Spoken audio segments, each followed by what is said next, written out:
কোয়েল দেখো আমি তোমার জন্য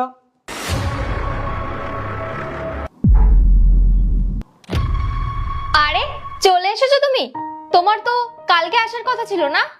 হ্যাঁ, আমি আজকে এসে তোমাকে সারপ্রাইজ দেবো ভেবেছিলাম, কিন্তু আমি নিজেই সারপ্রাইজ হয়ে গেলাম। এক মিনিট কথা তো শোনো, তোমাকে আমি সব বলছি। থাক, আমাকে আর কিছু বোঝাতে হবে না।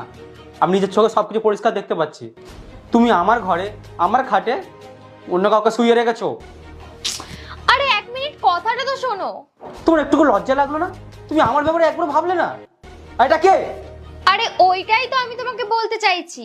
আচ্ছা, তুমি আমাকে এইটা বোঝাতে চাও এটা তোমার একার সঙ্গী, যে আমি না থাকলে তুমি এর সাথে এখানে শুয়ে থাকো? তোমার কল ওয়েটিং এই কারণেই থাকতো না? আর আমি তোমাকে যখন বলতাম তুমি কি বলতে? আমি রেস্টুরেন্টে আছি, মিটিংয়ে আছি, ইন্টারভিউ দিতে যাচ্ছি।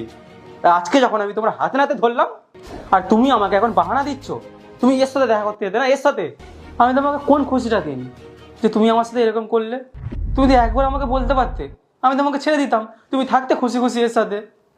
তুমি জানো আমি তোমাকে কত ভালোবাসি। তুমি আর পিঠে ছুরি মারলে, একবার তো বলতে পারতে, আমি ছেড়ে দিতাম তোমাকে। তোমার খুশির জন্য আমি খুশি খুশি তোমাকে ছেড়ে দিতাম। তুমি কেন করলে কোয়েলে এমন? ব্যাস বুবাই, অনেক হয়েছে। আর আমি এইটুক ভালো করে বুঝে গেছি তুমি আমাকে কতটা ভালোবাসো আর কতটা বিশ্বাস করো। তোমার মনে হয় আমি বাইরে ছেলেবাজি করতে যাচ্ছি? তুমি যখন অফিসের মিটিং এ যাও তখন আমি রেস্টুরেন্টে কোনো ছেলের সাথে দেখা করতে যাই?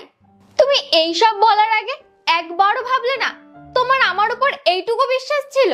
চলো ভালোই হলো, এখন তো জেনে গেলাম তুমি আমাকে এতদিন ধরে কি বিশ্বাস করতে। যদি আমার এই সবই করতে হতো না তাহলে তুমি এখানে থাকলেও আমি এই সবই করতে পারতাম।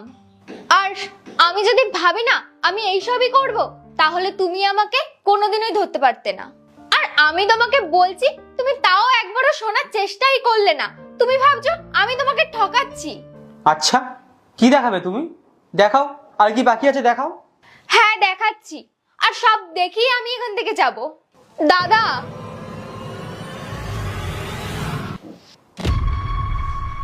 দাদা? তুমি? কোয়েল, এটা তো তোমার দাদা। হ্যাঁ এটা আমার দাদা। আমি তোমাকে এতক্ষণ ধরে এটাই বোঝানোর চেষ্টা করছি, তোমার আমার সম্পর্কে আমি ভেবেছিলাম আমাদের বিশ্বাস আছে, কিন্তু আজকে আমি বুঝে গেলাম কতটা বিশ্বাস আছে। না না কোয়েল, ভুলটা আমারই। আমার তোমাকে অবিশ্বাস করা উচিত হয়নি।